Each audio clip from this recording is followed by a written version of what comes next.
Nah, oke guys, assalamualaikum warahmatullahi wabarakatuh. Oke kawan, berjumpa kembali dengan saya Elza Naufal. Oke, pada kesempatan kali ini kita akan bahas power supply programmable yang dikirimkan oleh Bapak Andri Saputra, yang kemarin paketnya sudah kita unboxing. Oke, terima kasih banyak untuk Bapak Andri Saputra sudah mengirimkan saya barang rongsokan yang mana nanti akan jadi sangat bermanfaat untuk saya untuk bikin project-project elektronika. Oke, kembali ke topik. Ini merupakan power supply programmable. Jadi power supply yang bisa diprogram outputnya tipe ZXY 6005S. Oke, jadi ini power supply, saya yakin ini merupakan power supply yang mahal, bukan power supply kelas ecek-ecek yang bahkan seperti yang saya rakit itu. Saya dulu pernah ngerakit power supply adjust volt dan adjust current menggunakan power supply bekas ATX, dan itu full menggunakan sistem analog. Sedangkan power supply yang ada di hadapan kita ini menggunakan sistem digital. Oke, jadi dia menggunakan digital control PWM. Nah, ini manual settingnya dari power supply ini. Nah, ini di dalamnya ada introduction for case. Jadi ini ada tombol-tombol pendukung. Ini ada tombol up, down, kanan, kiri, set, dan oke. Oke, ini ada keterangannya juga. Kalau merek kalau buatan yang ecek-ecek, yang jelas nggak ada manual booknya seperti ini. Oke, jadi ini ada technical supportnya, yaitu untuk pemasangan tegangan ini input voltage-nya itu 13 sampai 62 volt. Jadi ini Bapak Andri Saputra menggunakan power supply charger laptop dengan kapasitas 19 volt 4,7 ampere. Oke, dan current output voltage outputnya itu bisa diset dari 0 sampai 60 volt. Output current bisa diset mulai 0 sampai 5 ampere. Power outputnya bisa sampai 300 watt. Wih, lumayan ini. Oke, itu aja. Ini tipikal efisiensinya bisa sampai input 54 volt, 30 volt, current 3 ampere. Oke, ini untuk proteksinya ada berbagai macam: over voltage protection, over current protection, over power protection, over apa OAH ini, dan OVET. Nggak tahu, saya juga kurang paham apa ini, terlalu canggih untuk kelas saya. Oke, ini untuk set EO dan MO. Apa ini? Ini U, ini voltage, ini current. Oke, seperti ini bayangan kita isinya untuk programnya.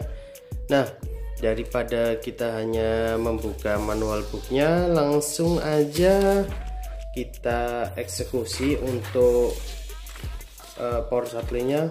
Oh, ini bisa set OVP valve-nya, over voltage-nya bisa kita set berapa volt, dan over power protection-nya bisa di set di berapa watt. Oke, lumayan canggih untuk ya power supply yang dimensinya sebesar ini. Oke, lumayan canggih, dan kalau saya bilang sih sudah sangat canggih. Oke, dan ini ngomong-ngomong, bahan yang dipakai ini bagus ini ya. Jadi dia itu teksturnya itu kerasa banget, dan ini sangat mudah ditekuk dan sangat solid. Ini mungkin ada memang ya yang jual seperti ini. Kalau saya sih biasanya pakai PVC. Ini bagus ini teksturnya. Oke, akan saya coba nyalakan aja. Saya ambil. Nah, oke, ini sudah. Ini akan kita coba nyalakan. Bismillahirrahmanirrahim.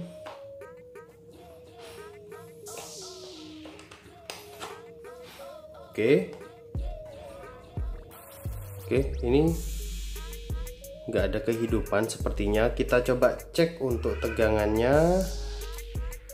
Tegangan input. Oke, tegangan input sudah ada 19 volt. Apa ini powernya ya? Oh ya, ini powernya, ini nyala.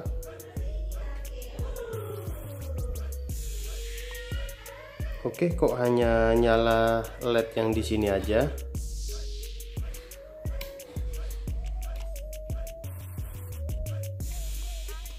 Oke, nah jadi karena power supply ini menggunakan sistem microcontroller.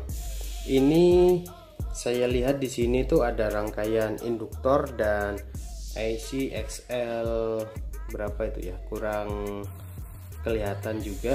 Jadi dia itu merupakan penurun tegangan dari tegangan sumber diturunkan menjadi tegangan yang dibutuhkan. Biasanya untuk microcontroller itu tegangan yang dibutuhkan itu adalah 5 volt. Oke, kita coba cek tegangan 5 voltnya apakah sudah keluar apa belum.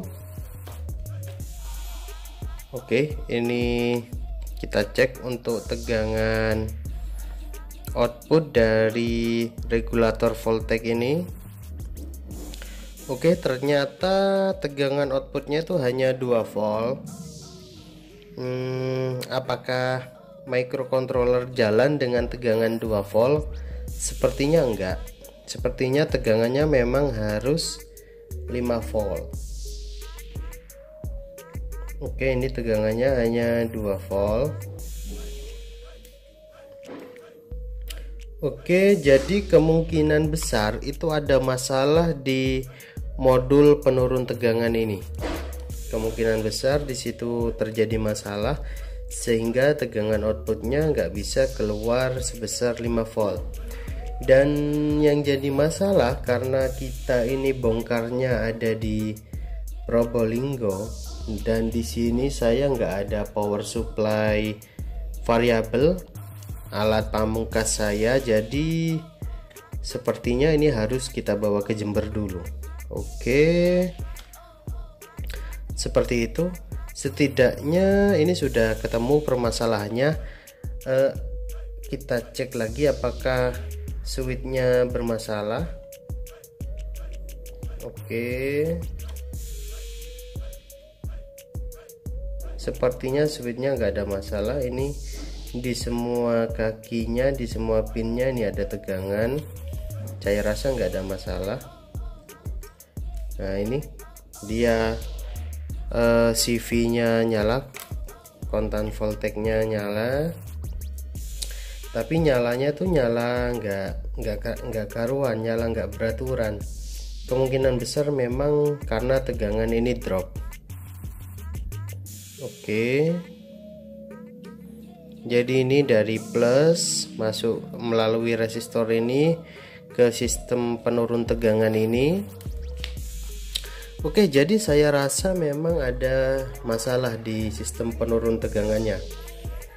Oke, akan saya coba supply pakai charger yang dikirimkan oleh Pak Andri Saputra.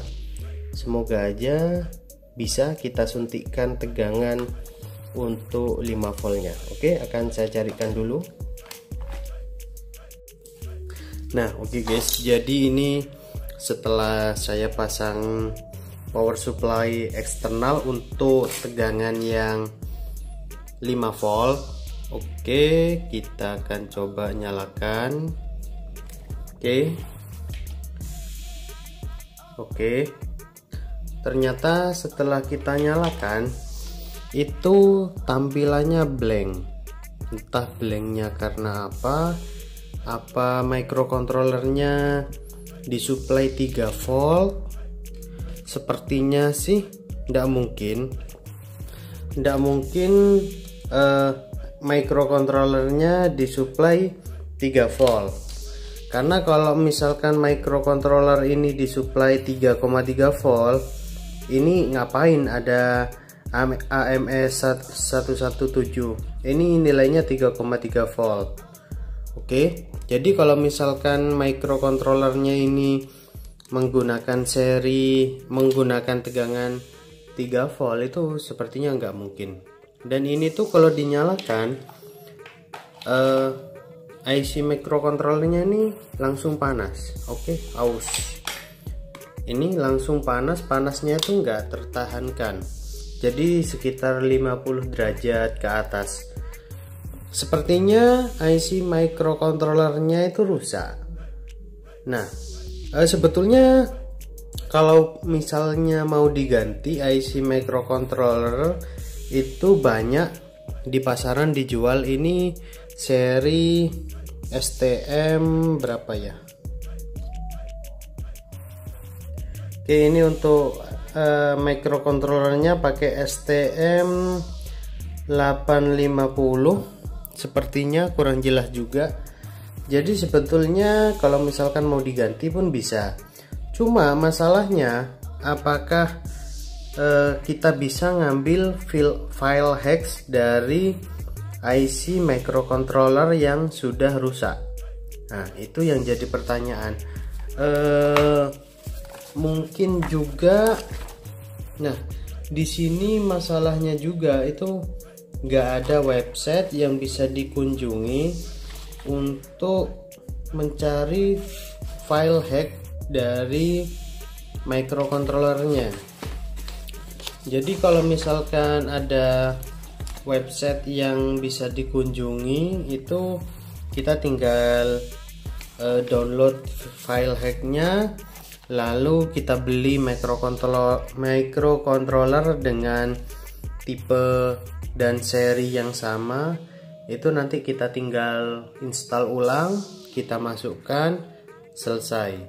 Nah, karena IC microcontroller itu harus dilakukan pemrograman ulang seperti itu, karena kita nggak bisa beli langsung pakai, karena dia sket programnya juga sudah berbeda. Untuk fungsi tertentu dia memiliki coding tertentu juga. Kalau untuk regulator step up step down-nya, dia menggunakan IC ini, IC XL berapa tadi lupa saya. Jadi ini yang digunakan untuk sistem switching bus dan buck converternya. Oke, jadi sekian petualangan untuk power supply digital variabel ini. Sebetulnya bagus sistemnya, cuma saya mau cari cara dulu bagaimana kita mendapatkan file hack dari IC yang sudah rusak ini. Semoga aja nanti menemukan jalan keluar supaya power supply ini bisa terselamatkan.